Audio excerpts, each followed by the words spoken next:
ഈശ്വരറ്റം പ്രിയപ്പെട്ടവരെ, തിരുവിഷ്ടം മണിയിലേക്ക് സ്വാഗതം. എവർക്കും ഈശോയിൽ കൃപയും സമാധാനവും. പതിവ് പോലെ ഞായറാഴ്ചയിലെ ചോദ്യങ്ങൾക്കുള്ള മറുപടിയിലേക്ക് പ്രവേശിക്കാം.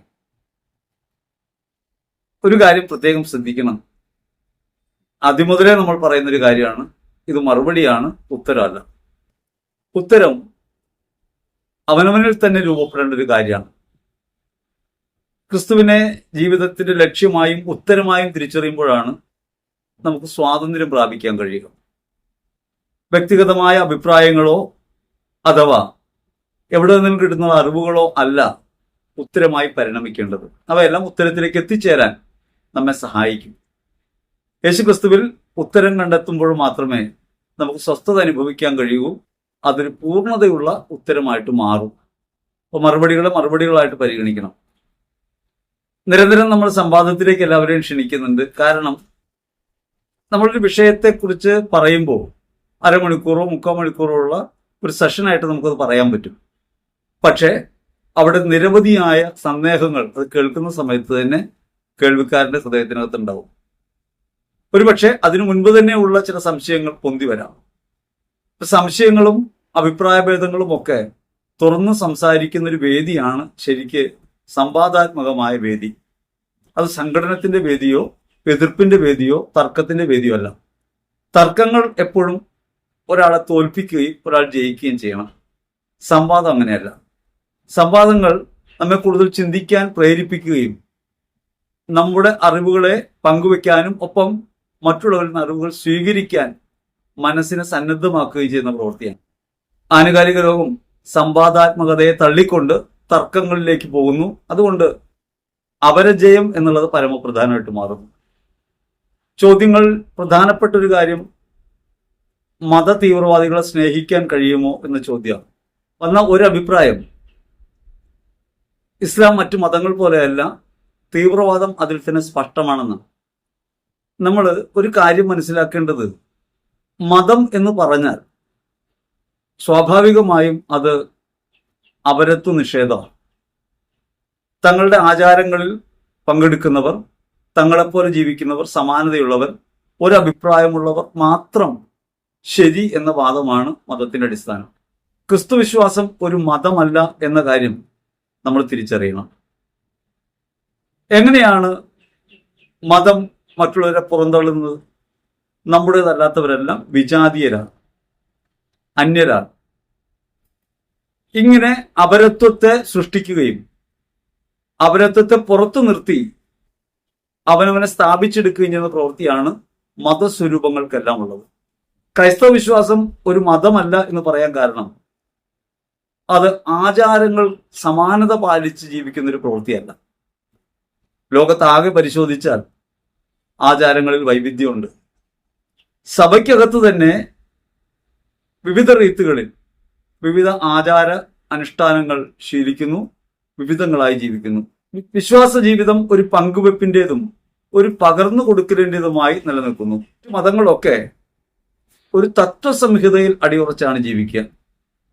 ക്രൈസ്തവ വിശ്വാസം ഒരു തത്വത്തെ പ്രധാനമായി മുന്നോട്ട് വയ്ക്കുകയല്ല ചെയ്യുന്നത്, മനുഷ്യനെ ആകെ ദൈവത്തിന്റെ മക്കളായി തിരിച്ചറിയാൻ കഴിയും വിധം ക്രിസ്തുവിൽ ഒരു പുത്രത്വ സ്ഥാനത്തേക്കാണ് നമ്മൾ പ്രവേശിക്കുന്നത്.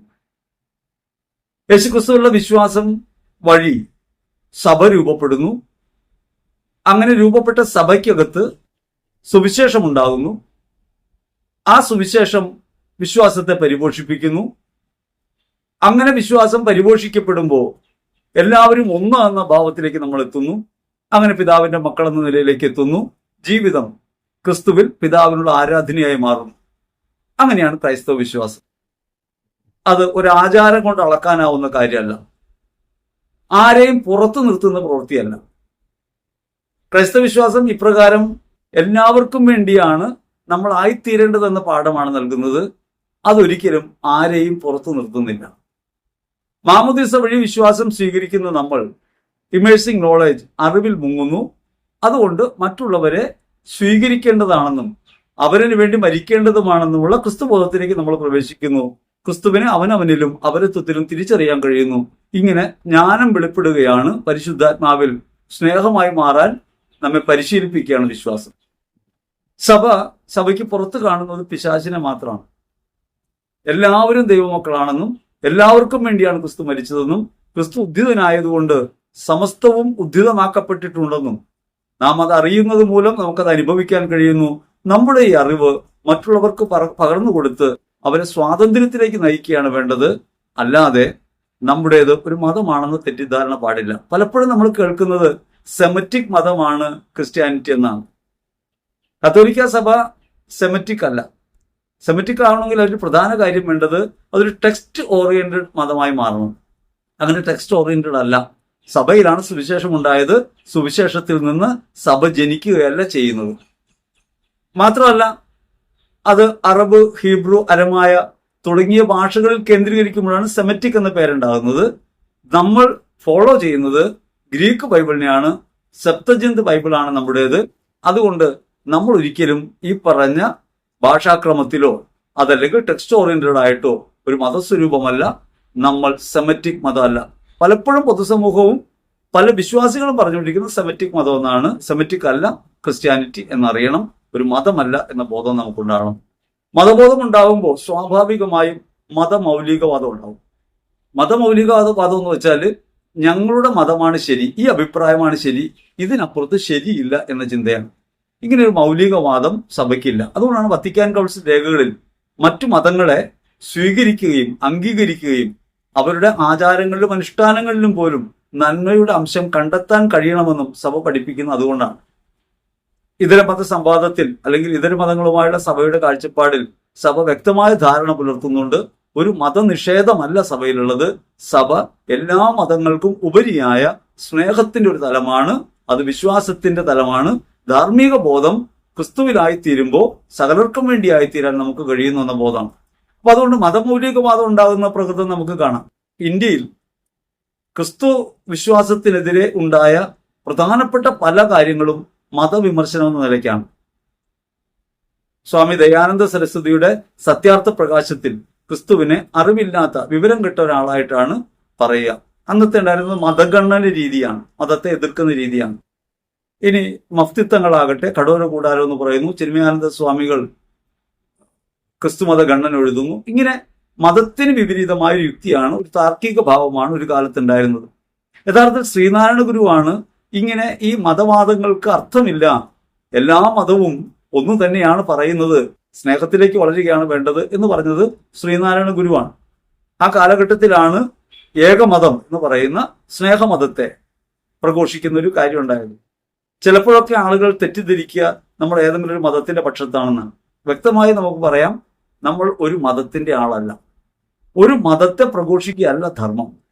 അതുകൊണ്ട് ഒരു മതവിശ്വാസിയല്ല ഞാൻ എന്ന കാര്യം ഞാൻ നിങ്ങളോട് പറയട്ടെ. അതുകൊണ്ട് ഇസ്ലാമിനെയോ ഹിന്ദു മതത്തെയോ ഏതെങ്കിലും ഒരു മതത്തെ, അതെല്ലാം മതങ്ങളാണ്. ഈ മതങ്ങൾക്കൊക്കെ മതങ്ങളുടെ സ്വഭാവം ഉണ്ടാവും. ഒരു മതവുമായും നമുക്ക് യാതൊരു ബന്ധവുമില്ല. ക്രിസ്തു മതം എന്നൊരു മതമില്ല എന്ന് വിശ്വസിക്കുന്നതുകൊണ്ട് ക്രിസ്തു മതമായിട്ടും ബന്ധമില്ല. നമുക്കുള്ളത് കത്തോലിക്ക സഭയിലുള്ള ബന്ധമാണ്. അത് വിശ്വാസത്തിന്റെ ധാർമ്മിക ബോധമാണ്. ആ ധാർമ്മിക ബോധത്തിനകത്ത് ജീവിക്കുകയാണ് ചെയ്യുക. സഭയിലുള്ളത് ആചാരാനുഷ്ഠാനങ്ങളല്ല. ആചാരാനുഷ്ഠാനങ്ങൾ പലതും നമുക്കുണ്ടാകാം. പക്ഷെ സഭ കാര്യമാക്കുന്നത് ഇൻസ്റ്റിറ്റ്യൂഷനെയാണ്, സഭയുടെ കൂതാശകളിലാണ്. ഈ കൂതാശകളൊന്നും ആചാരങ്ങളല്ലെന്നും ഒരു ബോധ്യം നമുക്ക് വേണം. ഇങ്ങനെ ഒരു ബോധ്യത്തിലാണ് നമ്മൾ ജീവിക്കുന്നത്. ഇനി ഏതു മതത്തിന്റെ സ്വഭാവം എന്താണ്? പരിവർജകത്വമാണ്. Exclusion and annihilation of the other. അപരത്വത്തെ തള്ളിക്കളയുക, നിഷേധിക്കുക. അതിന്റെ ഒരു ഭാഗമാണ് ഉന്മൂലനം. സഭ ഒരിക്കലും ഒരു മതമല്ലെന്ന ബോധം നമുക്കുണ്ടാകണം. മതമൗലികവാദം വളരുമ്പോഴാണ് ക്രമേണ അത് മത തീവ്രവാദത്തിലേക്ക് നമുക്കെതിരായവരെ ഉന്മൂലനം ചെയ്യണം നിലയ്ക്ക് വരിക. അത് കുറെ കൂടി ഗൗരവമാകുമ്പോഴാണ് ഭീകരവാദമായിട്ട് മാറുക.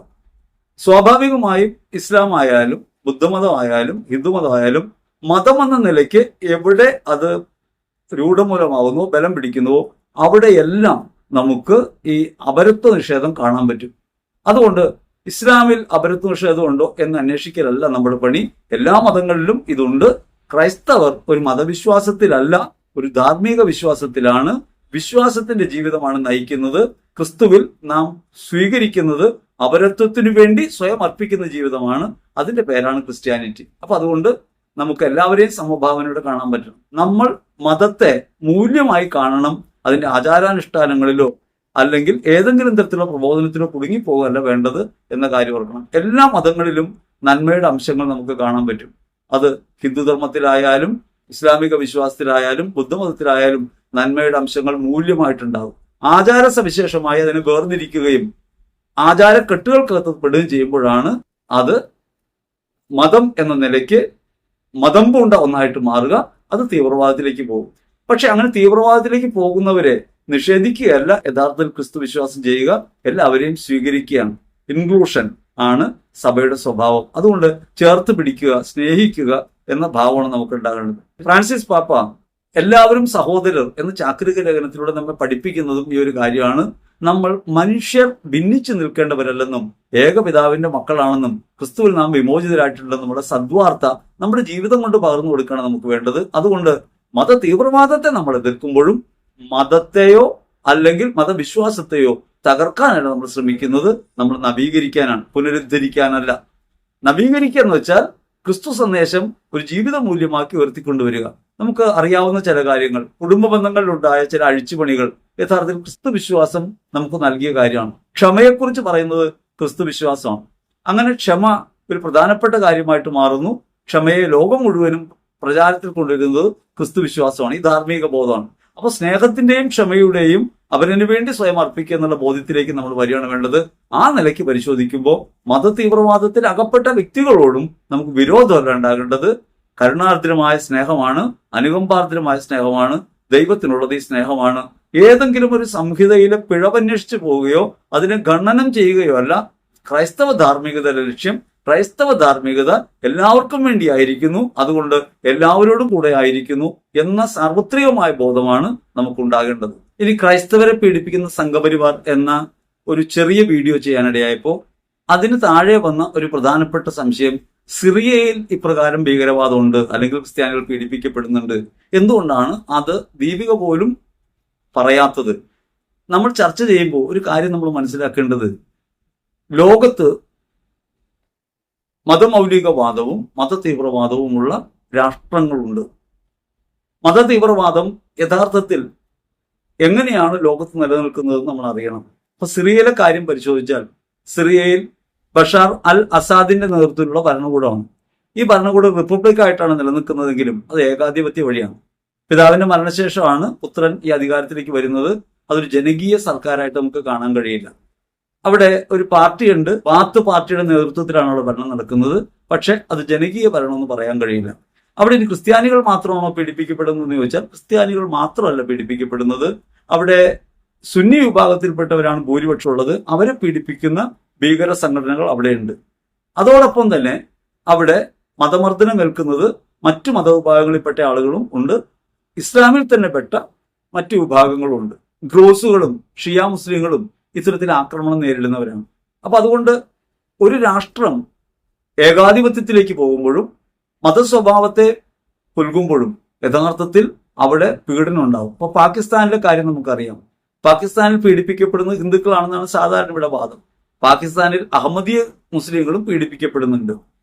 ഇനി അത് മാത്രമല്ല, ഇപ്പൊ മ്യാൻമാറിൽ റോഹിംഗ്യൻ മുസ്ലിങ്ങൾ പീഡിപ്പിക്കപ്പെടുന്നു. ബുദ്ധമതമാണ് അവിടുത്തെ പ്രധാന മതം, അല്ലെങ്കിൽ ബുദ്ധമതത്തിന്റെ താല്പര്യത്തിലാണ് ഭരണം നടക്കുന്നത്. റോഹിംഗ്യൻ മുസ്ലിങ്ങളും ക്രിസ്ത്യാനികളും പീഡിപ്പിക്കപ്പെടുന്നുണ്ട്. അവിടെ പരസ്യമായ ആരാധനയ്ക്ക് പോലും അവസരമില്ലാതെ ക്രിസ്ത്യാനികൾ കഷ്ടപ്പെടുന്നുണ്ട് എന്നുള്ളതാണ് പരമാർത്ഥം. അപ്പൊ അതുകൊണ്ട് ഏതെങ്കിലും ഒരു മതവിഭാഗം ഒന്നല്ല, മതങ്ങൾ ഏതായാലും ഒരു മത തീവ്രവാദത്തിലേക്ക് പോകുമ്പോൾ, മൗലികവാദം വളർന്ന് തീവ്രവാദത്തിലേക്ക് പോകുമ്പോൾ അതൊരു ഭീകരതയായിട്ട് മാറും, അവിടെ ആക്രമണം ഉണ്ടാവും. ഇന്ത്യയിൽ സംഘപരിവാർ നടത്തുന്ന പീഡനങ്ങളെ കുറിച്ച് നമ്മൾ പറയുന്നതിന് പ്രധാനപ്പെട്ട കാരണം, ഇന്ത്യയിൽ 10ഓളം സംസ്ഥാനങ്ങൾക്കകത്ത് നിരന്തരമായ ക്രൈസ്തവ വേട്ട നടക്കുന്നു, ന്യൂനപക്ഷ വേട്ട നടക്കുന്നു. ന്യൂനപക്ഷങ്ങൾക്കും ദളിതർക്കും ക്രൈസ്തവർക്കും എതിരെയുള്ള പീഡകൾ നമുക്ക് കാണാൻ പറ്റും. അത്തരത്തിൽ പീഡിപ്പിക്കപ്പെടുന്ന സംസ്ഥാനങ്ങൾ ഇന്ത്യയിലുണ്ട്. രൂക്ഷമായ എതിർപ്പിന് വിധേയമാകുന്നത് ക്രിസ്ത്യാനികൾ പീഡിപ്പിക്കപ്പെടുന്നു എന്നതുകൊണ്ടല്ല. ക്രിസ്ത്യാനികൾ പീഡ ഏറ്റുവാങ്ങാൻ വന്നവരാണ്. പീഡനത്തിലൂടെയാണ് സഭ വളർന്നത്. അതുകൊണ്ട് ക്രിസ്ത്യാനികൾ പീഡിപ്പിക്കപ്പെടുന്നു എന്നുള്ളതല്ല പ്രശ്നം. ഒരു ജനാധിപത്യ രാജ്യത്ത് എല്ലാവർക്കും തുല്യാവകാശമുള്ള, പൗരാവകാശമുള്ള ഒരു രാജ്യത്ത്, എല്ലാ മതങ്ങൾക്കും പ്രവർത്തന സ്വാതന്ത്ര്യമുള്ള, അഭിപ്രായ സ്വാതന്ത്ര്യമുള്ള രാജ്യത്ത് ന്യൂനപക്ഷങ്ങൾ പീഡിപ്പിക്കപ്പെടുന്നു, ദളിതർ പീഡിപ്പിക്കപ്പെടുന്നു, ആദിവാസികൾ പീഡിപ്പിക്കപ്പെടുന്നു. ഇത് ജനാധിപത്യ രാജ്യമാണ്. നമ്മൾ രൂപപ്പെടുത്തിയ രാജ്യമാണ് ഇന്ത്യ. 1947 മുമ്പ് ഇന്ത്യ ഇല്ല. ഇന്ത്യ ഉണ്ടാകുന്നത് 1947 അതൊരു ഭരണഘടനയുടെ കീഴിലാണ്. ആ ഭരണഘടന V the people of India എന്ന് പറഞ്ഞുകൊണ്ട് ഇതിന്റെ അധികാര സ്ഥാനത്ത് നിലനിർത്തുന്നത് ജനതയാണ്. ആ ജനത വർഗീയ ധ്രുവീകരണത്തിലൂടെ വിഭജിക്കപ്പെടുകയും പരസ്പരം ആക്രമിക്കുന്നവരായി മാറുകയും ചെയ്യുന്നു. ന്യൂനപക്ഷങ്ങളും അസംഘടിതരുമായ സാധാരണക്കാർ പീഡിപ്പിക്കപ്പെടുന്നു. അപ്പൊ അങ്ങനെ പീഡനമേൽക്കുന്നു എന്നൊരു കാര്യം നിലവിലുണ്ട്. അതിനെ വിമർശിക്കുന്നത് ക്രിസ്ത്യാനികൾ പീഡിപ്പിക്കപ്പെടുന്നു എന്ന അർത്ഥത്തിലല്ല. പീഡിപ്പിക്കപ്പെടുമ്പോൾ ഇന്ത്യയുടെ മതനിരപേക്ഷ ഭാവം നഷ്ടപ്പെടും, ജനാധിപത്യം നഷ്ടപ്പെടും, അതൊരു ഏകാധിപത്യത്തിലേക്ക് പോകും, മതാധിപത്യത്തിലേക്ക് പോകും. അത് യഥാർത്ഥത്തിൽ ഇന്ത്യ എന്ന സങ്കല്പത്തിന് നേർവിപരീതമാണ്. ദേശീയ പ്രസ്ഥാനം ജീവൻ കൊടുത്ത് നേടിയ സ്വാതന്ത്ര്യം കേവലമായ മതയുക്തികൾക്ക് കീഴ്പ്പെടുമ്പോൾ മനുഷ്യരല്ലാതായി മാറുകയും പൗരസമൂഹം പ്രജകളായി തരം താഴ്ത്തപ്പെടുകയും ചെയ്യും. നമ്മൾ പൗരരാണ്. ഈ പൗരത്വത്തിന്റെ അടിസ്ഥാനത്തിലാണ് നമ്മൾ പറയുന്നത് ഇങ്ങനെ പീഡനങ്ങൾ ഉണ്ടാവുമ്പോൾ ശബ്ദമുയർത്തുന്നത്. അല്ലാതെ ക്രിസ്ത്യാനികൾ പീഡിപ്പിക്കപ്പെടുന്നു എന്നത് നമ്മെ സംബന്ധിച്ച് ഒരു എതിർപ്പിന്റെ കാരണമല്ല. കാരണം ക്രിസ്ത്യാനിറ്റി എന്നും പീഡിപ്പിക്കപ്പെട്ടിട്ടേ ഉള്ളൂ. ക്രിസ്ത്യാനിറ്റി പീഡിപ്പിക്കപ്പെടും. പീഡനത്തിലൂടെയാണ് സഭ വളർന്നത്. അതുകൊണ്ട് നമ്മൾ മനസ്സിലാക്കേണ്ട ഒരു കാര്യം സഭയ്ക്കെതിരായി പീഡനം ഉണ്ടാകുന്നു എന്നതിലല്ല. ഇവിടെ ന്യൂനപക്ഷങ്ങൾ പീഡിപ്പിക്കപ്പെടുന്നു, ക്രൈസ്തവർ വേട്ടയാടപ്പെടുന്നു. ഇന്ത്യയിൽ ആകെ പരിശോധിച്ചാൽ നമുക്ക് കാണാൻ പറ്റും മിക്കവാറും എല്ലാ സംസ്ഥാനങ്ങളിലും ഈ പീഡകൾ അരങ്ങേറുന്നുണ്ട്. ഒഡീഷയിലും ഛത്തീസ്ഗഡിലും മധ്യപ്രദേശിലും ഉത്തർപ്രദേശിലും കർണാടകയിലും ആന്ധ്രാപ്രദേശിലും ഗുജറാത്തിലും രാജസ്ഥാനിലും ജാർഖണ്ഡിലും ഹരിയാനയിലും ഒക്കെ ക്രൈസ്തവ പീഡനങ്ങൾ നടക്കുന്നു. നേരിട്ട് അനുഭവമുള്ള കാര്യം ഞാൻ നിങ്ങളെ പങ്കുവയ്ക്കാം. ഞാൻ ഒരിക്കൽ 2010 മുമ്പുള്ള ഒരു കാലഘട്ടത്തിലാണ് ഞാൻ രാജസ്ഥാനിൽ പോകും. അവിടെ ഒരു പള്ളിയിൽ ധ്യാനിപ്പിക്കാനായിട്ട് പോവാണ്. അവിടെ ചെല്ലുമ്പോൾ ഒരു അനുഭവം എന്ന് വെച്ചാൽ അവിടുത്തെ വികാരിയച്ഛൻ 6 മാസമായിട്ട് ഈ കോമ്പൗണ്ടിന് പുറത്തിറങ്ങിയിട്ടില്ല. ഭീഷണിയുണ്ട്, അതുകൊണ്ട് പുറത്തിറങ്ങാൻ കഴിയുന്നില്ല. സ്വതന്ത്രമായി പ്രവർത്തിക്കാൻ കഴിയാത്ത സാഹചര്യം അവിടെയുണ്ട്. ദളിതരും ക്രൈസ്തവരും മുസ്ലിങ്ങളും ന്യൂനപക്ഷ വിഭാഗങ്ങൾ പീഡിപ്പിക്കപ്പെടുന്നു. ഇത് ഇന്ത്യയുടെ ഒരു പൊതുചിത്രമാണ്. അപ്പൊ അതുകൊണ്ട് ഇത്തരം സംസ്ഥാനങ്ങളിൽ പീഡകൾ ഉണ്ടാവുന്നു. ഇപ്പൊ നമ്മൾ കാണുന്നത് മണിപ്പൂരിലും അത്തരം പീഡനങ്ങൾ നമ്മൾ കാണുന്നു.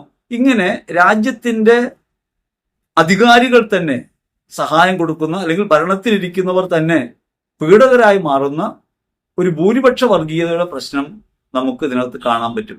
ന്യൂനപക്ഷ വർഗീയത ഇല്ലേ? ഉണ്ട്. ന്യൂനപക്ഷ വർഗീയത നമുക്ക് കാണാൻ പറ്റും.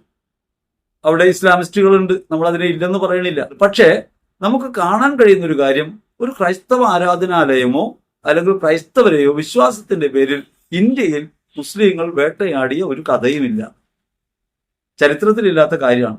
അപ്പൊ അതുകൊണ്ട് നമ്മൾ മനസ്സിലാക്കേണ്ടത് ഇവിടെ സൗഹാർദ്ദത്തോടെ കഴിഞ്ഞു പോകുന്ന മനുഷ്യർ മതവർഗീയതയുടെ പേരിൽ വിഭജിതരാകാനിടയാവരുത്.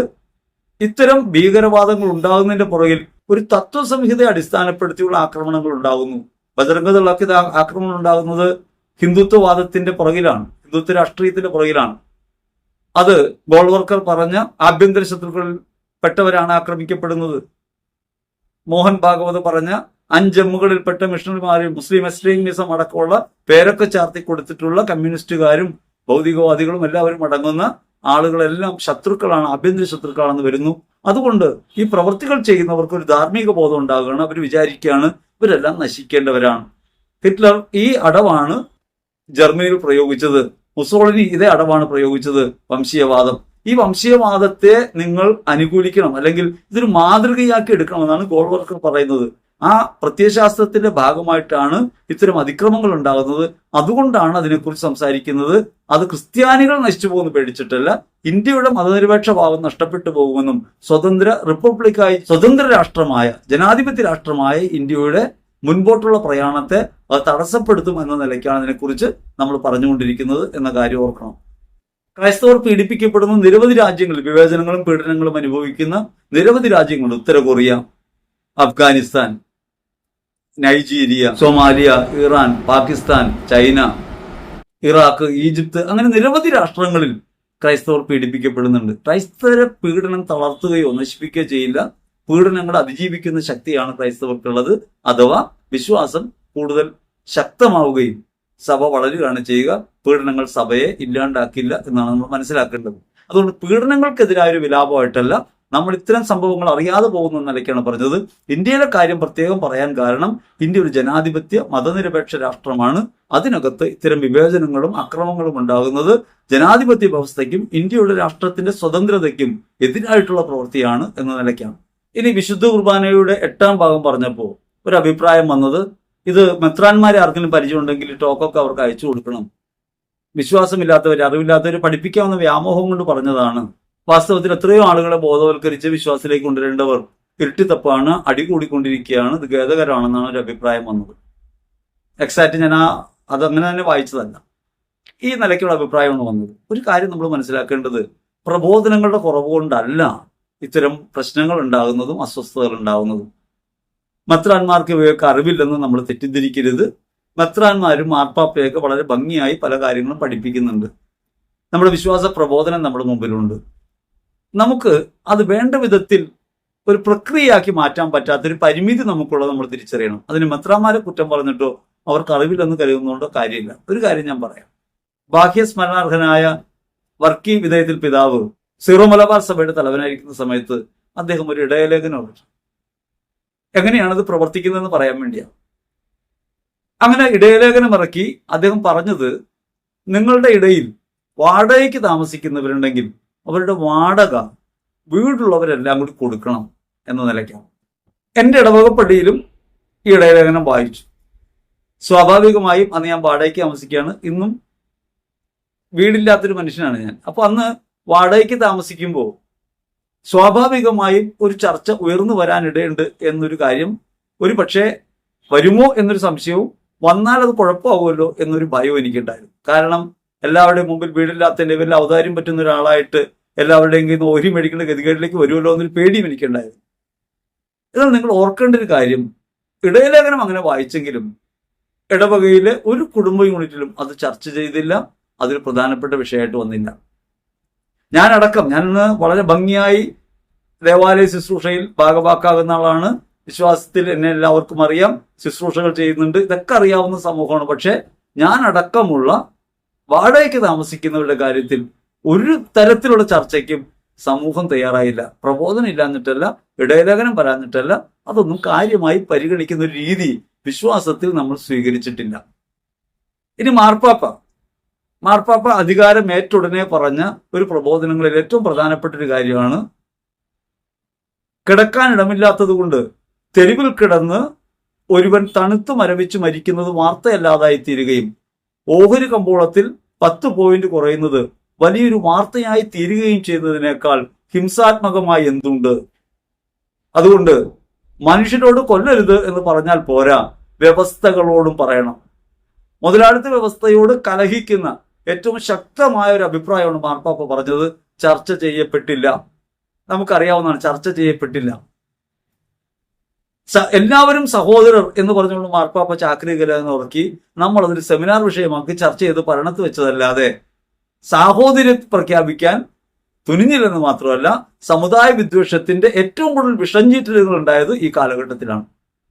ഇപ്പോൾ മാർപ്പാപ്പ പ്രബോധനം പറയാത്തത് കൊണ്ടോ പിതാക്കന്മാർ കാര്യം അറിയാത്തത് കൊണ്ടോ അവർ പ്രബോധനം നടത്താത്തത് കൊണ്ടോ അല്ല, വിശ്വാസികൾ ഇത് സ്വീകരിക്കാൻ കഴിയാത്ത വിധം അന്ധമായ സ്വാർത്ഥമോഹത്തിലേക്കും സെൽഫ് സെൻട്രിക് ആയ ഒരു ജീവിതത്തിലേക്കും കടന്നു വന്നിരിക്കുന്നു. അപരത്വ നിഷേധം ജീവിതത്തിന്റെ മുഖമുദ്രയായിട്ട് മാറിയിരിക്കുന്നു. മതമെന്ന നിലയ്ക്ക് ഒരു ലഹരിയായി ക്രിസ്തു വിശ്വാസത്തെ സ്വീകരിക്കാൻ എല്ലാവരും തയ്യാറാണ്. മതത്തിനപ്പുറത്ത് എല്ലാ മതങ്ങളെക്കാളും ഉപരിയായ ഒരു ധാർമ്മിക ബോധമായിട്ടും മൂല്യമായിട്ടും സഭയെ സ്വീകരിക്കാൻ നമ്മൾ ഇപ്പോഴും പാകപ്പെട്ടിട്ടില്ല എന്ന പിഴവാണ് ഖേദകരമായിട്ടുള്ളത്. അല്ലാണ്ട് മെത്രാന്മാരുടെ കുഴപ്പമല്ല എന്നാണ് ഈ പറയാൻ ഉദ്ദേശിച്ചത്. ഇനി അടുത്തത് മത തീവ്രവാദത്തെ കുറിച്ച് തന്നെയാണ് വന്നത്. ഇന്ന് ക്രിസ്തു മതത്തിൽ എവിടെയും മത തീവ്രവാദമില്ല. ആദ്യത്തെ പ്രയോഗമാണ്. ഇന്ന് തീവ്രവാദം ഇല്ലെന്ന് പറഞ്ഞാൽ നേരത്തെ ഉണ്ടായിരുന്നു എന്നാണ് അതിനർത്ഥം. ക്രിസ്തു വിശ്വാസം ഒരു തീവ്രത പ്രചരിപ്പിക്കുന്ന ധാർമ്മിക പദ്ധതിയല്ല. ക്രിസ്തു മതം എന്നൊരു മതമേ ഇല്ല. കോൺസ്റ്റന്റൈൻ ഉണ്ടാക്കിയ കാലത്താണ് ഈ കുരിശുയുദ്ധം ഉണ്ടാകുന്നത്. കുരിശുയുദ്ധത്തിന്റെ ഭാഗമായിട്ട് മാറുന്നത് കോൺസ്റ്റന്റൈന്റെ പ്രവൃത്തി മൂലമാണ്. രാജാധികാരവും സഭയും ഒന്നായി തീരുന്ന ഒരു മതബോധത്തിലേക്ക് വന്ന ഒരു കാലഘട്ടത്തിൽ, അതല്ലെങ്കിൽ സഭയെ ഔദ്യോഗിക മതമായി പ്രഖ്യാപിച്ചുകൊണ്ട് കോൺസ്റ്റന്റൈൻ നടത്തിയ ഒരു ഗൂഢശ്രമമാണ് അതിന്റെ പുറകിലുള്ളത്. അങ്ങനെയാണ് ഒരു തർക്കം ഉണ്ടാകുന്നത്, അല്ലെങ്കിൽ ക്രിസ്തു വിശ്വാസം അധികാരം സ്വീകരിക്കാനുള്ള, അധികാരം നിലനിർത്താനുള്ള ഒരു പ്രയോഗ പദ്ധതിയായിട്ട് മാറുന്നത്. വാസ്തവത്തിൽ ക്രിസ്തുവിനോ സഭയ്ക്കോ ഇത്തരം സങ്കുചിതമായ ഒരു ഏർപ്പാടായിട്ട് ബന്ധമില്ല. പക്ഷേ അന്നും ഇന്നും ക്രിസ്ത്യൻ സയനിസ്റ്റുകളുണ്ട്, മത തീവ്രവാദം പ്രചരിപ്പിക്കുന്നവരുണ്ട്, ക്രിസ്തുവിനെ തൊട്ട് കളിച്ചാൽ പ്രശ്നമാകുമെന്ന് പറയുന്നവർ ഇപ്പോഴും ഉണ്ട്. ക്രിസ്തുവിന് പ്രശ്നമില്ല, അവൻ യഹൂദരുടെ കൈകളിൽ ഏൽപ്പിക്കപ്പെട്ടു. എത്രയേറെ അപവാദങ്ങൾ ലോക ചരിത്രത്തിൽ ക്രിസ്തു നേരിട്ടിട്ടുണ്ട്. ജീവിക്കുന്നവനായതുകൊണ്ട് ഇന്നും അവനെക്കുറിച്ച് ആളുകൾ വിമർശിക്കും, ആക്ഷേപം പറയും, അവഹേളനങ്ങൾ ഉണ്ടാകും. പക്ഷെ അവിടെയൊക്കെ നമ്മൾ മനസ്സിലാക്കേണ്ടത് ക്രിസ്തു ജീവനുള്ളവനാണെന്നും ക്രിസ്തു നമ്മിൽ ജീവിക്കുന്നുവെന്നും നമ്മുടെ പ്രവൃത്തി വഴി പ്രക്രിയാരൂപമായിട്ടാണ് ക്രിസ്തു ജീവിക്കുന്നതെന്നും നമ്മൾ തിരിച്ചറിയണം. സയനിസ്റ്റുകളുണ്ട് കേരളത്തിൽ, കാസ അടക്കമുള്ള, പേരെടുത്ത് പറയാൻ ഒരു ബുദ്ധിമുട്ടുമില്ല, നിരവധിയായ ഗ്രൂപ്പുകൾ തീവ്രവാദം പ്രചരിപ്പിക്കുന്നുണ്ട്. അതില്ലാത്ത കാര്യമല്ല. നമ്മൾ ഇരവാദം ഉന്നയിക്കുന്നു, നമ്മൾ മറ്റുള്ളവരെ എതിർക്കണമെന്ന് പറയുന്നു, നമ്മുടെ വിശ്വാസം തൊട്ട് കളിച്ചാൽ നമ്മൾ അവരെ ശരിയാക്കുമെന്ന് പറയുന്നു, തർക്കങ്ങൾ ഉണ്ടാവുന്നു. ഈ തർക്കങ്ങൾക്കൊന്നും സഭയോ ക്രിസ്തുവോ ഭാഗവാക്കല്ല. ക്രിസ്തുവിനെ രക്ഷിക്കാൻ നമ്മുടെ കരങ്ങൾ വേണ്ട, നമ്മെ രക്ഷിക്കുന്നവനാണ് അവിടുന്ന്. അതുകൊണ്ട് അവന് വേണ്ടി വാളെടുക്കേണ്ട കാര്യം നമുക്കില്ല. പക്ഷെ സയനിസ്റ്റുകളുണ്ട് എന്ന കാര്യം നമ്മൾ നിഷേധിക്കരുത്. ലോകത്താകമാനം ക്രിസ്ത്യൻ സയനിസ്റ്റുകളുണ്ട്. അവരിപ്രകാരം മൗലികവാദവും തീവ്രവാദവും കൊണ്ടുവരുന്നവരാണ്. മാർപ്പാപ്പ തന്നെയും മാതാവിന്റെ പേരിൽ തീവ്രവാദത്തിൽ ഏർപ്പെടുന്ന സംഘങ്ങളുണ്ട്, അതിനെക്കുറിച്ച് പഠിക്കണമെന്ന് പറഞ്ഞ് കപ്പുച്ചൻ അച്ഛന്മാർ ഒരിക്കൽ ഏൽപ്പിക്കുന്ന കഥ നമ്മൾ കേട്ടതാണ്. ഇപ്പൊ ലോകത്ത് ഇങ്ങനെയുണ്ട്. വിശ്വാസം ഒരു മതബോധത്തിലേക്കാണ് കടക്കുന്നതെങ്കിൽ നമ്മളും മൗലികവാദത്തിലേക്കും തീവ്രവാദത്തിലേക്കും പോകും. ഇനി ഇസ്ലാമിനെ വെളുപ്പിക്കാനാണോ ഇങ്ങനെ ചെയ്യുന്നത് ചോദിച്ചാൽ, ഒരു കാര്യം മനസ്സിലാക്കേണ്ടത്, ആരെയും വെളുപ്പിക്കുകയും കറുപ്പിക്കുകയും ചെയ്ത പരിപാടി നമ്മുടെ അല്ല. നമ്മൾ ആരെയും വെളുപ്പിക്കാനോ കറുപ്പിക്കാനോ ആർക്കെങ്കിലും എതിര് നിൽക്കാനോ ഒന്നും വന്നയാളല്ല. യേശുക്രിസ്തുവിന് നമുക്കുണ്ടായ ഒരു ബോധ്യം എന്താന്ന് വെച്ചാൽ, എല്ലാവരെയും സ്നേഹിക്കുക എന്നുള്ളതാണ്. എതിർക്കുന്നവനെയും കൊല്ലാൻ വരുന്നവനെയും സ്നേഹിക്കുക.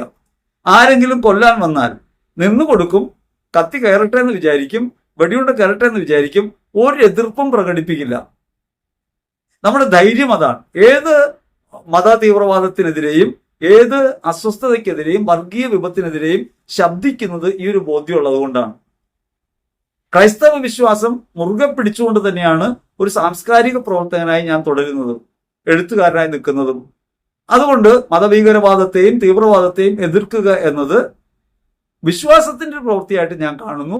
സാഹോദര്യത്തിനും മനുഷ്യസ്നേഹത്തിനും എതിരായി നിൽക്കുന്ന എല്ലാറ്റിനെയും എതിർക്കും. അത് ഒരു മതത്തെ ഖണ്ഡനം ചെയ്യാൻ വേണ്ടിയല്ല. ഇസ്ലാമിസ്റ്റുകളുണ്ട്, എല്ലാ മുസ്ലിങ്ങളും ഭീകരവാദികളാണെന്ന് ഞാൻ വിശ്വസിക്കുന്നില്ല. എല്ലാവരും മനുഷ്യരാണെന്നും സഹോദരങ്ങളാണെന്നും വിശ്വസിക്കാനാണ് ക്രിസ്തു പഠിപ്പിച്ചത്. മാർപ്പാപ്പയും പഠിപ്പിക്കുന്നത് തന്നെയാണ്. മാർപ്പാപ്പയേക്കാൾ വലിയ ആളായിട്ട് നമ്മൾ മറ്റുള്ളവരെ തിരുത്താൻ പോകേണ്ടതില്ല. അപ്പൊ അതുകൊണ്ട് ഇസ്ലാമിനെ വെളുപ്പിക്കുക എന്നൊരു ധർമ്മം നമുക്കുണ്ടോ എന്ന് ചോദിച്ചാൽ, സംഘപരിവാറിനെ വെളുപ്പിക്കുന്നവരുണ്ടോ എന്ന് നമ്മൾ ആലോചിക്കണം. ഇത്രയൊക്കെ ഭീകരാക്രമണം നടന്നിട്ടും മണിപ്പൂരിൽ പ്രശ്നം ഉണ്ടായിട്ടും ഈ 10ഓളം സംസ്ഥാനങ്ങളിൽ നിരന്തരം പീഡിപ്പിക്കപ്പെട്ടിട്ടും പാർശ്വവൽക്കരിക്കപ്പെട്ടിട്ടും അതിനെതിരെ ഒന്നും ശബ്ദിക്കാൻ ആരുമില്ല, അതിനെ ചൂണ്ടിക്കാട്ടാൻ ആരുമില്ല. ഇന്ത്യയുടെ മതനിരപേക്ഷഭാവം നഷ്ടപ്പെട്ടു പോകുന്നതിൽ പൗരബോധത്തോടെ ഇടപെടാൻ നമുക്ക് കഴിയുന്നില്ല എന്ന് വന്നാൽ അതിനർത്ഥം നമ്മൾ ആരെയോ പ്രീണിപ്പിക്കാൻ ശ്രമിക്കുന്നുണ്ടെന്നാണ്. ഈ ഒരു പക്ഷം ചേരുമ്പോഴാണ് മറുപക്ഷം ഉണ്ടാകുക. നമ്മൾ ഒരു പക്ഷത്തും ചേരുന്നില്ല, ക്രിസ്തുപക്ഷത്താണ്. ക്രിസ്തുപക്ഷം മനുഷ്യപക്ഷത്താണ്. മാനവികതയാണ് പ്രധാനം, മനുഷ്യസ്നേഹമാണ് പ്രധാനം. അവരെ സ്നേഹിക്കാത്തവന് ക്രിസ്തുവിനെ സ്നേഹിക്കാൻ കഴിയില്ല. അതുകൊണ്ട് അവരത്വത്തെ എന്തിന്റെയെങ്കിലും പേരിൽ, ഭാഷയുടെയോ വേഷത്തിന്റെയോ വർണ്ണത്തിന്റെയോ മതത്തിന്റെയോ പേരിൽ നീക്കി നിർത്തുന്ന പ്രവൃത്തി വിശ്വാസവിരുദ്ധമാണ് എന്ന ബോധ്യമാണ് നമ്മെ നയിക്കുന്നത്. നിങ്ങൾക്ക് മറിച്ച് ചിന്തിക്കാം, നമുക്ക് വിരോധമില്ല. പക്ഷെ മനസ്സിലാക്കണം, ഇതാണ് നമ്മുടെ നിലപാട്. ഒരു കാര്യം നമ്മൾ പറയുമ്പോൾ നമ്മൾ പറയുന്നത് മാത്രം കേട്ടിട്ട് നമ്മൾ പൂർണ്ണമായി വിധിക്കാനും തുനിഞ്ഞാൽ ഉണ്ടാകുന്ന ഒരു അബദ്ധം കൂടിയാണിത്. കാരണം എഴുതിയിട്ടുള്ള ഇന്നുള്ള കൃതികളിലെല്ലാം ഈ പറഞ്ഞ മതവിശ്വാസങ്ങളിലെ പോരായ്മകളെയും തെറ്റുകളെയൊക്കെ ചൂണ്ടിക്കാണിച്ച് തന്നെയാണ് എഴുതിയിട്ടുള്ളത്. അത് ഇസ്ലാമിനൊന്നോ ഹിന്ദുത്വ തീവ്രവാദത്തിനൊന്നോ ഒന്നും ഭേദമില്ല. എല്ലാവർക്കും എതിരായിട്ട് പറയാറുണ്ട്. സഭയ്ക്കകത്തുള്ള പ്രശ്നങ്ങളും പറയാറുണ്ട്. വിശ്വാസം വഴിയിൽ ചരിക്കുമുണ്ടെന്ന് ചുതികളും പറയാറുണ്ട്. അതുകൊണ്ട് ആരെയും വിമർശിക്കുന്നതിന് ഭയമില്ല. വിമർശനം ഇങ്ങനെയാണ്, മറ്റുള്ളവരെ ഇല്ലാണ്ടാക്കാനോ അവരെ നിശേഷം നശിപ്പിക്കാനോ അല്ല. തെറ്റുകൾ കണ്ടാൽ ചൂണ്ടിക്കാട്ടുക എന്ന പ്രവൃത്തി നമ്മൾ ചെയ്യും. ഇസ്ലാമിസ്റ്റ് രീതി, പൊളിറ്റിക്കൽ ഇസ്ലാം അപകടകാരിയാണ്. പക്ഷെ അതിനേക്കാൾ അപകടകാരിയാണ് സംഘപരിവാർ. സംഘപരിവാർ ഭൂരിപക്ഷ വർഗീയതയാണ്. ന്യൂനപക്ഷ വർഗീയതകൾ ഭൂരിപക്ഷ വർഗീയത വളർത്തും. ശത്രുവിനെ അപരത്വത്തെ അപ്പുറത്ത് നിർമ്മിക്കുന്ന എന്തിനാ? വളരാൻ വേണ്ടിയാണ്. അപ്പൊ അതുകൊണ്ട് ഇതെല്ലാം ഒരു പരസ്പര സഹായ സഹകരണ സംഘങ്ങളാണ്. വർഗീയവാദം എന്ന് പറയുന്നത് ഒരു മതമാണ്. ഹിന്ദുക്കളെല്ലാം വർഗീയവാദികളല്ല. ഹിന്ദുത്വത്തിന്റെ പേരിൽ നടക്കുന്നത് ഒരു വർഗീയവാദമാണ്. ആ വർഗീയവാദം അപകടകാരിയാണ്. എല്ലാ വർഗീയവാദത്തെയും ചേർത്ത് ഒരു മതമായിട്ട് കാണാൻ പറ്റും. അത് അസഹിഷ്ണുതയുടെ മതമാണ്. നമ്മൾ സഹിഷ്ണുതയുള്ളവരായിട്ട് മാറണം എന്നാണ് നമ്മൾ പറയാൻ ശ്രമിച്ചുകൊണ്ടിരിക്കുന്നത്. നിങ്ങൾക്ക് എതിരഭിപ്രായം ഉണ്ടാകാം, ആക്ഷേപം ഉന്നയിക്കാം. എന്നെ വേണമെങ്കിൽ ഒരു ഇസ്ലാമിസ്റ്റ് ആയിട്ടോ അല്ലെങ്കിൽ ഇസ്ലാമോ ഫോബിയ പടർത്തുന്ന ആളുകൾ പറയുന്ന പോലെ ഏതെങ്കിലും ഒരു സ്ഥലത്ത് ചാപ്പ കുത്തി ഒതുക്കാനും പറ്റും. പക്ഷേ അങ്ങനെയൊന്നും ഒതുങ്ങുന്നില്ല. എല്ലാവർക്കും എതിരെ പറഞ്ഞുകൊണ്ടിരിക്കും. അത് ഈ ഭൂമിയിൽ ജീവിച്ചു കൊള്ളണം ഇത്ര കാലം എന്ന് നിർബന്ധമില്ലാത്തതുകൊണ്ട് നിർഭയമായി പറയുകയും ചെയ്യും. ഭരണാധികാരത്തിനെതിരെയും പറയും. നീതിബോധം ഉണ്ടാവണം. നീതിക്ക് വേണ്ടി പീഡകൾ സഹിക്കുന്നവർ ഭാഗ്യവാന്മാർ. ആ ഒരു ബോധ്യത്തോടെ പറയുന്നതാണ്. ആശയങ്ങളെ എതിർക്കാനും അഭിപ്രായം പറയാനും ജീവൻ വേണമെന്നാണ്. നമ്മൾ ആശയങ്ങളെ എതിർക്കുകയല്ല ചെയ്യുന്നത്. ആശയങ്ങൾക്കകത്തുള്ള പോരായ്മകൾ തുറന്നു കാണിക്കാൻ പറ്റണം, തുറന്നു ചർച്ച ചെയ്യാൻ പറ്റണം. അതിന് ജീവൻ വേണമെന്ന് എനിക്ക് നിർബന്ധമില്ല. ജീവിച്ചിരിക്കുന്നതിനേക്കാൾ അപകടകാരിയായിട്ടായിരിക്കും മരണശേഷം ഞാൻ പ്രവർത്തിക്കുക. പണ്ടൊരിക്കൽ എന്നെ ഒരു സ്ഥലത്ത് പ്രസംഗിക്കുന്നതിന് പോകുമ്പോൾ RSSകാർ തടഞ്ഞ് ഭീഷണിപ്പെടുത്തി. അവർ തല്ലാൻ വന്നതാണ്.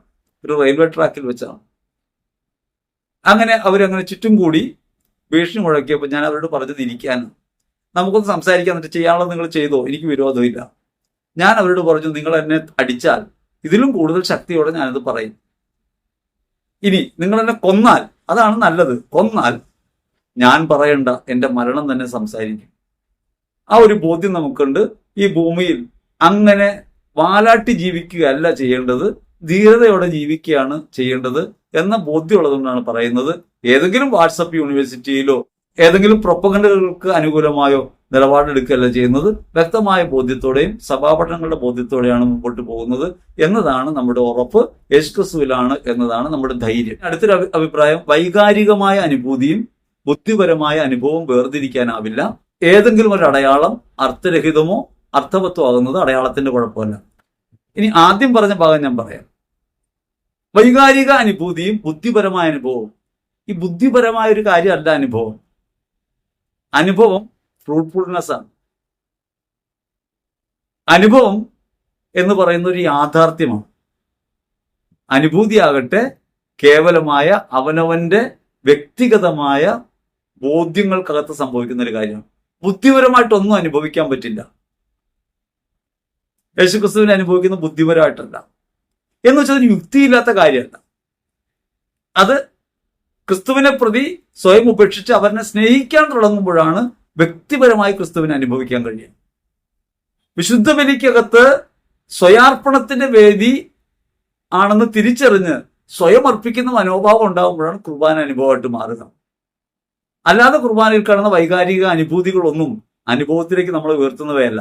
ഒരുപക്ഷെ സഹായകരമാകാം. ജീവാർപ്പണത്തിലേക്ക് പ്രവേശിക്കുമ്പോൾ മാത്രമേ കുർബാന അനുഭവമായിട്ട് മാറൂ. കുർബാനയുടെ ബാക്കി ഭാഗങ്ങൾ പറയുമ്പോൾ കുറച്ചുകൂടി വ്യക്തമാക്കാം എന്നാണ് കരുതുന്നത്. ഇവിടെ അത് പറഞ്ഞു പോയാൽ അത് തന്നെ പറയാൻ 1 മണിക്കൂർ വേണ്ടി വരും. അപ്പൊ അതുകൊണ്ട് ഈ ബുദ്ധിപരമായ അനുഭവം എന്ന് പറഞ്ഞൊരു അനുഭവം ഇല്ല. അപ്പൊ ബുദ്ധി കളിക്കും. അതും വൈകാരിക തലം പോലെ തന്നെയുള്ള കാര്യമാണ്. ബുദ്ധി എന്ന് പറഞ്ഞത് അവരവരുടെ അറിവും കഴിവും അനുഭവം ഒക്കെ കൊണ്ടുണ്ടാകുന്ന ഒരു കാര്യമാണല്ലോ ബുദ്ധിസത്ത്. അപ്പൊ അതിനകത്ത് നാം മനസ്സിലാക്കുന്നതെല്ലാം നമ്മുടെ ബുദ്ധി വൈഭവത്തിനനുസരിച്ചായിരിക്കും. അതിന് അനുഭവമായിട്ട് പറയാൻ പറ്റില്ല. അനുഭവം എന്നത് ഒരു ഫ്രൂട്ട്ഫുൾനെസ് ആണ്. അത് ഒരു ഫലപ്രാപ്തി ഉണ്ടാക്കുന്ന കാര്യമാണ്. അനുഭൂതിയാകട്ടെ അതിലേക്കൊക്കെ സഹായിക്കുന്ന വൈകാരികമായ ഒരു കാര്യമാണ്. ഈ വൈകാരികത കുടുങ്ങി പോകുമ്പോൾ നമ്മൾ യഥാർത്ഥ അനുഭവത്തിൽ നിന്ന് അകന്നു പോകും. ഒരു എളുപ്പ കാര്യം പറയാം. നമ്മൾ ബസ്സിൽ കയറുന്നു. ആ ബസ്സിൽ കയറി നമ്മൾ യാത്ര പോവുകയാണ്. ഒരു സ്ഥലത്തേക്കുള്ള യാത്രയാണ്. നമ്മൾ ആ സ്ഥലത്ത് ഇറങ്ങുമ്പോഴാണ് നമ്മുടെ യാത്ര അനുഭവമായി മാറുക. അതല്ലെങ്കിൽ പോകുന്ന വഴിയിലുള്ള യാത്രയാണ് ഈ പറഞ്ഞ ലക്ഷ്യമെന്ന് വന്നാൽ ഈ ബസ്സിൽ നിന്ന് ഒരിക്കലും ഇറങ്ങാൻ കഴിയില്ല, ഒരിക്കലും സ്ഥലത്തെത്തില്ല. അതേപോലെ അനുഭവത്തിലെത്താൻ കഴിഞ്ഞില്ലെങ്കിൽ അനുഭൂതികളൊക്കെ നിഷ്ഫലമായിട്ട് മാറും. ഇനി ഏതെങ്കിലും ഒരു അടയാളം അർത്ഥവത്താണോ അർത്ഥരഹിതമാണോ എന്നത് അടയാളത്തിന്റെ കുഴപ്പമല്ല. പക്ഷെ അടയാളത്തെ മനസ്സിലാക്കുന്നതിൽ പിഴവുണ്ടാകുമ്പോൾ നമുക്ക് പ്രശ്നം സംഭവിക്കും. അടയാളത്തിൽ നാം കുടുങ്ങിപ്പോകുമ്പോഴും ഈ പ്രശ്നം സംഭവിക്കും. അടയാളത്തെ അതിന്റെ അർത്ഥം തിരിച്ചറിഞ്ഞ് അകത്തേക്ക് പ്രവേശിക്കാൻ കഴിയുമ്പോഴാണ് ഏതൊരു അടയാളവും ഗുണകരമായിട്ട് മാറുക. ഒരു സിനിമയിലുണ്ടായ കാര്യമാണ്. ഒരാള് കൈവീശി കാണിച്ചു, പോലീസ് പിടിച്ചിട്ട് പോകുമ്പോൾ കൈവീശി കാണിച്ചു. അപ്പൊ കൈവീശി കാണിച്ചത് ഈ പിടിക്കപ്പെട്ടയാൾ പോലീസിന് തിരിച്ചു വന്നു കഴിയുമ്പോൾ ഇയാൾ ഇടിക്കാൻ വരിക. അപ്പൊ ഞാൻ പോയപ്പോ ടാറ്റ പറഞ്ഞ് എന്നെ കളിയാക്കിയില്ലെന്നാ ചോദിക്കുന്നത്. അപ്പോ ടാറ്റ പറഞ്ഞ ആള് പറയാണ്, ഞാൻ പോകല്ലേ കൊണ്ടുപോകല്ലേ എന്നാണ് പറഞ്ഞത്, ടാറ്റ പറഞ്ഞതല്ല. നമ്മൾ മനസ്സിലാക്കുന്ന പോലെയാണ്. ഒരാളെ സ്നേഹിക്കുന്നത് നമ്മൾ അനുഭവിക്കുന്നത് കേവലം വാക്കിലാണെന്ന് പറയുന്നതാണ്, അല്ലെങ്കിൽ വൈകാരിക തലത്തിൽ മാത്രമാവുന്നതാണ് അനുഭൂതികൾ. അനുഭവം ഉണ്ടാകണം എപ്പോഴാണ്? എല്ലാവരും ഉപേക്ഷിക്കപ്പെടുമ്പോൾ ഒരാൾ കൈവിടാതിരിക്കുന്നു, കരുതുന്നു, അപ്പോഴാണ് മനസ്സിലാകുന്നത് സ്നേഹിച്ചു എന്ന്. നഷ്ടങ്ങളും കുറവുകളും വീഴ്ചകളൊക്കെ ഉണ്ടാകുമ്പോൾ കൈവിടുന്നു, അത്ര നാൾ സ്നേഹം എന്ന് പറഞ്ഞാണ്. പക്ഷെ പ്രശ്നം ഉണ്ടാകുമ്പോൾ കൈവിടുന്നു. പ്രശ്നം ഉണ്ടാകുമ്പോൾ നമുക്ക് മനസ്സിലായി സ്നേഹിക്കുന്നില്ല. സ്നേഹിക്കുന്നത് മനസ്സിലാകുന്നത് ഒരാൾക്ക് കുറവും വീഴ്ച ഉണ്ടാകുമ്പോൾ ചേർന്ന് നിൽക്കുമ്പോഴാണ്. അതുപോലെയാണ് അനുഭവങ്ങളും അനുഭൂതികളും തമ്മിലുള്ള വ്യത്യാസം. അടയാളങ്ങൾ കേവലം അടയാളങ്ങളാണ്. അടയാളങ്ങൾക്ക് അർത്ഥം കൽപ്പിക്കുന്നത് അതിനകത്ത് നാം അതിനെങ്ങനെ മനസ്സിലാക്കുന്നു എന്നതിലാണ്. അതുകൊണ്ടാണ് അടയാളങ്ങളെ കുറിച്ച് നമ്മൾ മനസ്സിലാക്കി കഴിഞ്ഞാൽ യഥാർത്ഥത്തിൽ അത് അനുഭവതലത്തിലേക്ക് വരും. അത് അടയാളത്തിന്റെ കുഴപ്പമല്ല, മനസ്സിലാക്കലിന്റെ കുഴപ്പമാണ്. ആ പറഞ്ഞത് ശരിയാണ്. അടുത്ത അഭിപ്രായം, ക്രിസ്തു കാർക്കശ്യക്കാരനല്ലെന്നോ? മണ്ടത്തരം പറയരുതേ. പരിശുദ്ധ കുർബാനയുടെ കാര്യത്തിൽ യേശു കാർക്കശ്യക്കാരനാണ്. യേശു കാർക്കശ്യക്കാരനാണെന്ന് ചോദിച്ചാൽ ഉറപ്പായിട്ടും പറയും അല്ല. മണ്ടത്തരം പറയരുതെന്നാണ് പറഞ്ഞത്. ആ പറഞ്ഞതിനകത്ത് ഈ പറഞ്ഞയാൾക്ക് ബോധ്യത്തോടെയാണോ പറഞ്ഞതെന്ന് എനിക്കറിയില്ല, അല്ലെങ്കിൽ ഭാഷയുടെ പരിമിതിയാണോ എന്നറിയില്ല. മണ്ടത്തരം പറയരുതെന്ന് വെച്ചാൽ നമ്മൾ മണ്ടനാണെന്നാണ് പറഞ്ഞത്. മണ്ടെന്ന് വെച്ചാൽ ബോഷൻ. ഒരാളെ ബോഷാന്ന് വിളിക്കരുതെന്ന് പറഞ്ഞത് ഞാനല്ല, ക്രിസ്തുവാണ്. എനിക്ക് അറിവ് കുറവുണ്ടാകാം, ഞാൻ പരിമിതിയുള്ള മനുഷ്യനാണ്, ഞാൻ വലിയ ബുദ്ധിമാനാണെന്നോ പണ്ഡിതനാണെന്നോ എനിക്ക് അഭിപ്രായമില്ല. കുറച്ചു കാലം ഈ ഭൂമിയിൽ ജീവിച്ച് അല്പമായ ചില കാര്യങ്ങളൊക്കെ പഠിച്ചു വന്ന ഒരാൾ. അതുകൊണ്ട് അറിവൊന്നുള്ള ആളാണെന്നൊരു ബോധ്യം നമുക്കില്ല. ജീവിതം തന്നെ പലപ്പോഴും മണ്ടത്തരമായിട്ട് ജീവിച്ച ഒരാളാണ് ഞാൻ. അതുകൊണ്ട് എനിക്ക് അങ്ങനെ ഒരു മണ്ടൻ വിളി കേൾക്കുന്നതിൽ വലിയ വിഷമവും ഇല്ല. അങ്ങനെ വിളിച്ചാൽ ഞാൻ മണ്ടനാവുമില്ല, വിളിച്ചില്ലെങ്കിൽ ഞാൻ ബുദ്ധിമാനും ആവില്ല. ചിലരൊക്കെ അഭിനന്ദിച്ചൊക്കെ പറയുമ്പോൾ പുളകം ഉണ്ടാകാറില്ല. അത് നമ്മുടെ കാര്യമല്ല, നമ്മുടെ അറിവോ കഴിവോ കൊണ്ട് പറയുന്ന കാര്യമല്ല. വിശുദ്ധ യോഹന്നാൻ സുവിശേഷത്തിൽ 2-ാം അധ്യായത്തിൽ 13 മുതലുള്ള തിരുവചനങ്ങൾ നമുക്ക് കാണാം. അവിടെ ഈശോ ദേവാലയ ശുദ്ധീകരണം നടത്തുന്നുണ്ട്. ആ സമയത്താണ് ചാട്ടവാറെടുത്ത് ഒരു പ്രകോപിതനായ രീതിയിൽ യേശു പ്രവർത്തിക്കുന്നത്. അത് ആ വചനം കൃത്യമായിട്ട് പറയുന്നുണ്ട്. പിതാവിന്റെ ആലയത്തെക്കുറിച്ചുള്ള തീഷ്ണത അവനെ വിഴുങ്ങിക്കളഞ്ഞു. ഇനി വേറൊരു കാര്യം നമ്മൾ മനസ്സിലാക്കേണ്ടത്, യേശു ഈ ദേവാലയത്തിൽ നിന്ന് ആടുകളെയും കാളകളെയും പ്രാവുകളെയൊക്കെ നീക്കിക്കളയുന്നതും നാണയമാറ്റക്കാരുടെ മേശകൾ തട്ടിക്കളയുന്നതും എന്തുകൊണ്ടാണ്? അത് 2 കാര്യങ്ങൾ നമ്മൾ മനസ്സിലാക്കണം. ഒന്ന്, 5-ാം മണ്ഡപത്തിലാണ് ഈ സംഭവം. യേശു പ്രസംഗിക്കുന്നത് 5-ാം മണ്ഡപത്തിലാണ്. അവിടെ പ്രത്യേകിച്ച് വരുമാനമൊന്നും ഇല്ലാത്ത കാരണം പുരോഹിതർ ഈ സ്ഥലം വാടകക്കാർക്ക് കൊടുത്തു. നാണയമാറ്റക്കാർക്കും ഷെക്കലാക്കി മാറ്റുന്ന നാണയമാറ്റക്കാർക്കും ആടുകളെയും പ്രാവുകളെയൊക്കെ വിൽക്കാൻ വേണ്ടിയുള്ള സ്ഥലമായിട്ട് കൊടുത്തു. അവിടെയാണ് യേശു ചാട്ടവാറെടുക്കുന്നത്. ഇനി യേശു ചാട്ടവാറെടുത്തത് എന്തുകൊണ്ടാണെന്ന് വെച്ചാൽ അത് ദേവാലയം വ്യാപാര കേന്ദ്രമാകരുത്, അതൊരു കാര്യം പറയാം. അതാണ് സാമാന്യ അർത്ഥം. വേറൊരു അർത്ഥതലം അതിനുണ്ട്. യേശു യഥാർത്ഥ ബലിക്കായിട്ട് ജെറുസലേമിലേക്ക് വന്നേക്കാണ്. യഥാർത്ഥ ബലിയാണ് സംഭവിക്കാൻ പോകുന്നത്. അങ്ങനെ യഥാർത്ഥ ബലി സംഭവിക്കുമ്പോൾ പിന്നെ ഈ ബലികളൊന്നും ആവശ്യമില്ല. ഈ നാണയമോ ഈ ആടോ പ്രാവോ ഒന്നും ആവശ്യമില്ല. അപ്പൊ പഴയ നിയമ ബലികളെ നീക്കിക്കളയുന്നതിന്റെ ഭാഗമായിട്ടാണ് യേശു ഈ പറഞ്ഞ പ്രവൃത്തി ചെയ്യുന്നത്. യേശു നമ്മോട് പറയുന്നത് കരുണയുള്ളവരായിരിക്കാനാണ്. വിശുദ്ധ മത്തായി സുവിശേഷത്തിൽ 9:13 12-ാം അധ്യായത്തിൽ 7-ാം തിരുവചനത്തിലും വ്യക്തമായി പഠിപ്പിക്കുന്നുണ്ട്, ബലിയല്ല കരുണയാണ് ഞാൻ ആഗ്രഹിക്കുന്നത്. കരുണയാണ് കർത്താവിന്റെ മുഖം, യേശുവിന്റെ മുഖം, കാർക്കശ്യല്ല. യേശു 5 5,000 പേർക്കായിട്ട് വർദ്ധിപ്പിക്കുന്ന സമയത്ത് കുറെ പേര് വിട്ടുപോകുന്നുണ്ട്. യേശു അവരെ ശാസിക്കുകയോ അവരെ നിഷേധിക്കുകയോ എന്നല്ല ചെയ്യുന്നത്. നിങ്ങളും പോകാൻ ആഗ്രഹിക്കുന്നുവെന്ന് അപ്പോസ്തലന്മാരോട് ചോദിക്കുകയാണ് ചെയ്യുന്നത്. തന്നെ പീഡിപ്പിക്കാൻ ശ്രമിക്കുന്ന പുരോഹിത ഗണത്തെ തള്ളിക്കളയോ നിഷേധിക്കുകയല്ലേ ചെയ്യുന്നത്. ഒറ്റിക്കൊടുക്കുന്ന യൂദാസിനെ സ്നേഹിത എന്ന് വിളിക്കാം. തള്ളിപ്പറഞ്ഞ പത്രോസിനെ സഭയുടെ അജപാലകനായിട്ട് നിയമിക്കാം. യേശു കാരുണ്യത്തിന്റെ മുഖമാണ്. അതുകൊണ്ട് എൻ്റെ പിതാവ് കാരുണ്യമുള്ളവനായിരിക്കുന്നത് പോലെ നിങ്ങളും കാരുണ്യമുള്ളവനായിരിക്കണമെന്നാണ് ക്രിസ്തു പഠിപ്പിക്കുക. യേശു കാർക്കശ്യക്കാരനല്ല. കാർക്കശ്യം നമുക്ക് വേണ്ടത് നമ്മോട് തന്നെയാണ്. നമ്മയാണ് കാർക്കശ്യത്തോടെ നാം പരിശോധിക്കേണ്ടത്. അപരത്വത്തോട് അനുകമ്പാർദ്രമായ ഹൃദയമാണ്. തെറ്റ് ചെയ്യുന്നവരോട് അനുകമ്പാർദ്രമായിട്ടാണ് ക്രിസ്തു പ്രവർത്തിച്ചത്. അതുകൊണ്ട് പാപികളെ തേടിയാണ് ഞാൻ വന്നത്, അവരെ അനുതാപത്തിലേക്ക് നയിക്കാനാണ് വന്നത്, ഞാൻ അവരെ ശിക്ഷിക്കാനല്ല വന്നതെന്ന് പറയുന്നയാളാണ് ക്രിസ്തു. ലോകത്തിന്റെ അധികാരം തനിക്കുണ്ട്, ശിക്ഷിക്കാനുള്ള അധികാരമുണ്ട്, പക്ഷെ ഞാൻ വന്നത് ലോകത്തെ രക്ഷിക്കാനാണെന്ന് പറഞ്ഞയാളാണ് ക്രിസ്തു. അതുകൊണ്ട് യേശു കാർക്കശ്യക്കാരനാണെന്ന് തോന്നിയിട്ടുണ്ടെങ്കിൽ അതിന് പറ്റിയ അനുഗുണമായ വചനങ്ങൾ ഒരുപക്ഷെ പഴയ നിയമത്തിൽ നിന്നൊക്കെ കണ്ടെടുക്കാൻ കഴിഞ്ഞേക്കാം. പഴയ നിയമത്തിലാണെങ്കിലും ദൈവം യഥാർത്ഥത്തിൽ കാർക്കശ്യമല്ല പറഞ്ഞത്. ദൈവം പറഞ്ഞതിനെ അങ്ങനെ വ്യാഖ്യാനിക്കുകയാണ് പലപ്പോഴും പഴയ നിയമത്തിൽ ചെയ്തത്. ദൈവം മറ്റുള്ളവരെ നശിപ്പിക്കാനുള്ളതല്ല, സംഹാരകനല്ല, ശിക്ഷകനായിട്ടല്ല, രക്ഷകനായിട്ടാണ്. അവിടെ യേശുവിനെ രക്ഷകനായിട്ട് കാണുകയും യേശുവിലൂടെയുള്ള രക്ഷ ആനുകാലിക ലോകത്തിന് അനുഭവപ്പെടുത്താൻ വിളിക്കപ്പെട്ടവരാണ് നമ്മളെന്ന ബോധ്യത്തിൽ രക്ഷയുടെ സന്ദേശം മറ്റുള്ളവർക്ക് എത്തിച്ചു കൊടുക്കേണ്ട നമ്മൾ ഈ കാർക്കശ്യത്തിൽ വിശ്വസിച്ചാൽ എന്ത് സംഭവിക്കും? നമ്മൾ കാർക്കശ്യമുള്ളവരായിട്ട് മാറും.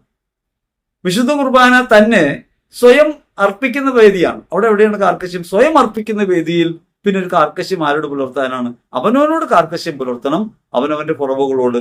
അതേസമയം തന്നെ അവനവനോടും അനുകമ്പ വേണം. ബലഹീനതയിലും കുറവിലൊക്കെ വീണു പോകുന്ന മനുഷ്യനാണെന്ന് ബോധ്യം ഉണ്ടാവണം എന്നാണ് നമ്മുടെ വിനീതമായ അഭിപ്രായം. ഇതും ഒരു മണ്ടത്തരമായിട്ടാണ് പരിഗണിക്കുന്നതെങ്കിൽ വിരോധമൊന്നുമില്ല. പക്ഷെ നമ്മുടെ അഭിപ്രായം ഇതാണ്, അത് ക്രിസ്തുവിന്റെ അഭിപ്രായമാണെന്ന ബോധ്യത്തിലാണ് നമ്മൾ ജീവിക്കുന്നത്. ഇനി വേറൊരു കാര്യമുള്ളത്, നമ്മൾ ഈ കുറച്ച് കാര്യങ്ങൾ പറയുമ്പോൾ അത് കേട്ടിട്ട് നമ്മളെ കുറിച്ച് പറഞ്ഞാൽ പൂർണ്ണമാവില്ല. പണ്ടൊരിക്കൽ ഒരു 4 പെന്തക്കോസ്ത് സഹോദരന്മാർ എന്നെ കാണാൻ വന്നു. ഒരു വചനമൊക്കെ പറയാൻ തുടങ്ങി. അപ്പൊ ഞാൻ അവരോട് പറഞ്ഞു, നിങ്ങൾ എന്നോട് ദയവ് ചെയ്ത് വചനമൊന്നും സംസാരിക്കരുത്, ഞാനൊരു പ്രഘോഷകനാണ്. നിങ്ങൾക്ക് ചെയ്യാവുന്നൊരു കാര്യം, ഒരാഴ്ച എൻ്റെ കൂടെ ഒന്ന് താമസിക്കുക. എന്നിട്ട് എൻ്റെ കൂടെ കർത്താവില്ലെന്ന് നിങ്ങൾക്ക് തോന്നിയാൽ, എൻ്റെ പ്രവൃത്തിയിൽ, എൻ്റെ ജീവിതത്തിൽ കർത്താവില്ല എന്ന് നിങ്ങൾക്ക് തോന്നിയാൽ ഞാൻ നിങ്ങളുടെ വഴിയെ വരാം. പക്ഷെ എൻ്റെ പക്ഷത്താണ്, അല്ലെങ്കിൽ ഞാൻ ജീവിക്കുന്ന കർത്താവിലാണെന്ന് നിങ്ങൾക്ക് തോന്നിയാൽ, ഒരക്ഷരം പോലും തമ്മിൽ സംസാരിക്കരുത് തോന്നിയാൽ, നിങ്ങൾ യഥാർത്ഥത്തിൽ സഭയിലേക്ക് തിരിച്ചു വരണം. ഞാൻ നിങ്ങളോട് പറയുന്നത്, നമ്മളൊന്നും പരിപൂർണതയുള്ളവരല്ല. 100 കുറവുകളുള്ളവർ, പോരായ്മയുള്ളവർ. നമ്മുടെ അഭിപ്രായങ്ങൾക്കും പരിമിതി ഉണ്ടാകാം. കഴിഞ്ഞ തവണ ഞാൻ പറഞ്ഞതാണ്, ഒരു 6 2 വശത്ത് നിന്ന് നോക്കുന്ന ആൾക്ക് ഒരാൾക്ക് 9 ഒരാൾക്ക് 6 തോന്നും. നമ്മളെ സത്യത്തിലേക്ക് വരാൻ കൂടുതൽ പ്രാർത്ഥനയോടെയും തീക്ഷ്ണതയോടെയും മുന്നോട്ട് പോവുക എന്നതല്ലാതെ മറ്റു മാർഗമില്ല. അടുത്തത്, ബലി എന്ന പ്രയോഗമേ തെറ്റാണ്. 2000 വർഷം മുമ്പ് ബലി നടന്നു കഴിഞ്ഞു. ഇന്ന് നടക്കുന്ന ആ ബലിയുടെ ഓർമ്മയാണ്. ക്രിസ്തുവിന്റെ മരണത്തെ പ്രസ്താവിക്കുകയാണ്. സനാതനമാണ് ബലി. ബലി ഇന്നും ഇന്നലെയും എന്നും ഒന്ന് തന്നെയാണ്. യേശുക്രിസ്തു ഇന്നും ഇന്നലെയും എന്നും ഒന്ന് തന്നെയാണ്. അതുകൊണ്ട് സനാതന ബലി എന്നാണ് കുർബാനയെ കുറിച്ച് പറയുക. ഏകബലിയാണ്, യേശു അർപ്പിച്ച യാഗമാണ്. ആ യേശു അർപ്പിച്ച യാഗത്തിലേക്ക് നമ്മെ ചേർത്ത് വെക്കുകയും നമ്മുടെ ജീവിതത്തെ തന്നെ ബലിയായിട്ട് അർപ്പിക്കുകയാണ് ചെയ്യുന്നത്. അങ്ങനെ അർപ്പിക്കുന്നതിലൂടെ യേശുവിന്റെ ബലിയെ ആനുകാലിക ലോകത്ത് സന്നിഹിതമാക്കുന്ന പ്രവൃത്തിയാണ് കുർബാന. അല്ലാതെ പഴയ ഓർമ്മയുടെ പുറകെ പോകലല്ല. അങ്ങനെ ഓർക്കാനാണെങ്കിൽ കണ്ണടച്ചിരുന്ന് ഓർത്താൽ പോരെ. പിന്നെ അതിന് അർപ്പണ രീതി വേണ്ടല്ലോ. ജീവാർപ്പണം ഉണ്ടാകാൻ വേണ്ടിയാണ്, നമ്മുടെ പങ്കാളിത്തത്തോടുകൂടി നമ്മെ തന്നെ അർപ്പിക്കുന്ന ഒരു ബോധ്യത്തോടു കൂടി അർപ്പിക്കാനാണ് കൗദാശിക ബലി. ഈ കൗദാശിക അർപ്പണത്തിന് ശേഷം ജീവിത ബലിയുണ്ട്. ആ ജീവിത ബലിയിലാണ് അത് സമ്പൂർണ്ണമാകുക. കുർബാനയെ കുറിച്ചുള്ള തുടർന്നുള്ള ഭാഗങ്ങളിൽ നമുക്കത് വ്യക്തമായിട്ട് പറയാൻ പറ്റും. ഇപ്പൊ തന്നെ 45 മിനിറ്റിലേറെയായി. അതുകൊണ്ട് ഇന്നത്തെ ഈ മറുപടികൾ സമാപിപ്പിക്കുകയാണ്. നിങ്ങൾക്ക് ഇനിയും അഭിപ്രായങ്ങൾ പറയാം, ധൈര്യപൂർവ്വം പറയണം. വ്യക്തിപരമായി വിമർശിച്ചാലും നമുക്ക് വിരോധമൊന്നുമില്ല, പറയണം. നമുക്ക് ജീവിച്ചിരിക്കുന്നവരെയല്ലേ വിമർശിക്കാൻ പറ്റൂ. അതുകൊണ്ട് വിമർശിക്കുന്നതിലൊന്നും തെറ്റില്ല, നല്ല കാര്യമാണ്. അഭിപ്രായങ്ങൾ പറയുന്നതിനും തുറവിയോടെ പറയുന്നതിനും കഴിയണം. അതിൽ വലിപ്പച്ചെറുപ്പമൊന്നുമില്ല. നമ്മൾ വലിയ ആളായിട്ടല്ല നിങ്ങളോട് സംസാരിക്കുന്നത്, നിങ്ങളെക്കാൾ ചെറിയവനായിട്ടാണ്. കാരണം നിങ്ങളുടെ ജീവിതാനുഭവമോ അറിവോ ഒന്നും എനിക്കുണ്ടാവണമെന്നില്ല. നമ്മളിങ്ങനെ പറയാനൊരു അവസരം ഉണ്ടാവുന്നു, വേദി ഉണ്ടാവുന്നു, നിങ്ങൾക്ക് പറയാം. സംവാദാത്മകമായി നമുക്ക് മുമ്പോട്ട് പോകാം. നിരന്തരമായ സംവാദത്തിലൂടെ പൂർണ്ണതയുടെ വഴിയിലേക്ക് കൂടുതൽ വേഗത്തിൽ പ്രവേശിക്കാൻ നമുക്ക് കഴിയും. പരിശുദ്ധാത്മാവ് അതിന് നമ്മെ സഹായിക്കട്ടെ എന്ന് ഹൃദയപൂർവ്വം പ്രാർത്ഥിക്കുന്നു. എല്ലാവർക്കും സ്നേഹവും സമാധാനവും ആശംസിക്കുന്നു. ആമേൻ.